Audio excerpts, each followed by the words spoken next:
A very warm welcome to all of you. आज की ये वीडियो स्पेशली उन स्टूडेंट्स के लिए है जो आने वाले टाइम में अपने आइल्स का एग्जाम देने वाले हैं। एग्जाम से पहले बहुत सारे डाउट्स होते हैं जो हमारे माइंड में आते हैं और कभी कभी ऐसा होता है कि एग्जाम तक वो डाउट हमारे क्लियर ही नहीं हो पाते या फिर एग्जाम होने के बाद हमें उन डाउट्स का रियल आंसर पता चलता है। सो स्टूडेंट्स, अगर इनमें से कोई भी डाउट आपके माइंड में है तो इसे एग्जाम देने से पहले अभी क्लियर कर लीजिए।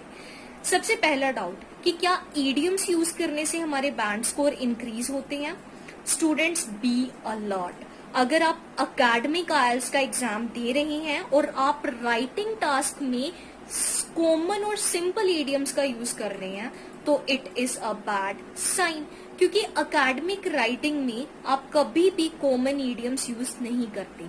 कुछ ऐसे चुनिंदा ईडियम्स हैं जो आप यूज कर सकते हैं, कि कुछ एडवांस ईडियम्स होते हैं जो कि हम अकेडमिक राइटिंग में यूज कर सकते हैं, लेकिन कॉमन ईडियम्स जैसे कि over the moon, blessing in disguise, by hook और क्रूक, नेवर जज a book by its cover, ऐसे जो ईडियम्स हैं जो कि नॉर्मल होते हैं और काफी कॉमन हैं, ऐसे ईडियम्स अकेडमिक में कभी भी प्रेफर नहीं किए जाते। मान लो आपने प्रिंसिपल को कोई एप्लीकेशन लिखनी हो और आप उस एप्लीकेशन में कॉमन मुहावरे लिखने लग पड़े, तो क्या वो सूटेबल लगेगा? सेम ऐसे ही अकेडमिक आइल्स राइटिंग का एग्जाम होता है, उसमें कॉमन ईडियम्स बिल्कुल भी नहीं जचते, एडवांस जचते हैं। इसलिए आपको यही सलाह होगी कि अकेडमिक राइटिंग में आप ईडियम्स अवॉइड कीजिए अगर आपको एडवांस ईडियम्स की समझ नहीं है या एडवांस ईडियम्स का नहीं पता। कुछ एडवांस ईडियम्स होते हैं, वो आपको आने वाली वीडियोस में मैं आपको लिस्ट दूंगी कि कौन कौन से ईडियम्स है जो आप अकेडमिक राइटिंग में इस्तेमाल कर सकते हैं।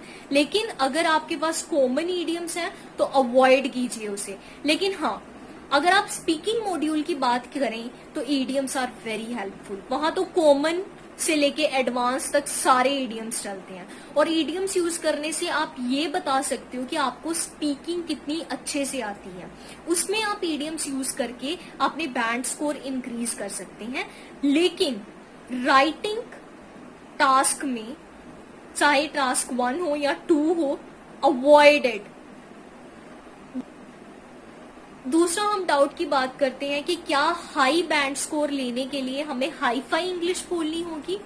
स्टूडेंट्स, किसी भी अच्छे इंस्टीट्यूट में एडमिशन लेने के लिए 6.5 बैंड्स आर सफिशिएंट। कुछ यूनिवर्सिटीज में कुछ कोर्सेज ऐसे हैं जिसमें 7 बैंड्स रिक्वायरमेंट होती है। बहुत रेयर कोर्सेज हैं जिनमें 7.5 चाहिए होते हैं। पर अगर आप 6.5 ले रहे हो तब भी आप एलिजिबल हो for more than thousands of courses in abroad। तो स्टूडेंट्स, 6.5 बैंड्स आपके तब भी आ सकते हैं जब आपके पास हाई फाई वोकैब ना हो, बल्कि एक अच्छी और परफेक्ट इंग्लिश ग्रामर की नॉलेज हो। तो आप ग्रामर अपनी सही करके भी अपने रिक्वायर्ड बैंड स्कोर अचीव कर सकते हो। और वोकैब का मतलब हमेशा ये नहीं होता कि वो वर्ड यूज करने जो आपने पहले कभी सुने भी ना हो। वोकैब का मतलब होता है रैपिटेशन ऑफ वर्ड्स को अवॉइड करना। एक बार जो वर्ड यूज कर लिया उसको बार बार यूज ना करो, उसकी जगह उसके सिनोनिम्स एंड टर्नियम्स यूज करो, उसे हम कहते हैं वोकैब। जैसे कि फ्री की जगह आप स्पेयर वर्ड यूज कर सकते हो, लाइजर वर्ड यूज कर सकते हो। उसके बाद जो तीसरा सबसे बड़ा डाउट होता है स्टूडेंट्स के माइंड में कि अगर स्पीकिंग में केरला का कोई टीचर आया तो हमारे बैंड स्कोर इतने अच्छे नहीं आएंगे, लेकिन वहीं अगर कोई फॉरेनर आया तो हमारे बैंड स्कोर बड़े अच्छे आएंगे। ये बहुत ही बड़ा वहम है और इस वहम को निकाल दीजिए। ऐसा कुछ भी नहीं है, क्योंकि जो टीचर आपकी स्पीकिंग लेता है असल में वो मार्किंग करता ही नहीं है। स्पीकिंग का एग्जाम जिन्होंने दिया होगा उन्होंने देखा होगा कि स्पीकिंग के एग्जाम में एक रिकॉर्डर है जो आपके पास रख दिया जाता है।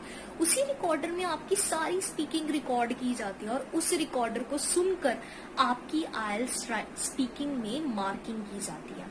सो ऐसा कुछ भी नहीं है कि सामने बैठा हुआ टीचर आपकी मार्किंग कर रहा है। सामने बैठा हुआ तो सिर्फ आपकी स्पीकिंग लेता है, फिर चाहे वो फॉरेनर हो या केरला का हो। तो ये डाउट अपने दिमाग से बिल्कुल निकाल दीजिए कि अगर केरला का कोई टीचर है तो वो मुझे इतने अच्छे बैंड नहीं देगा।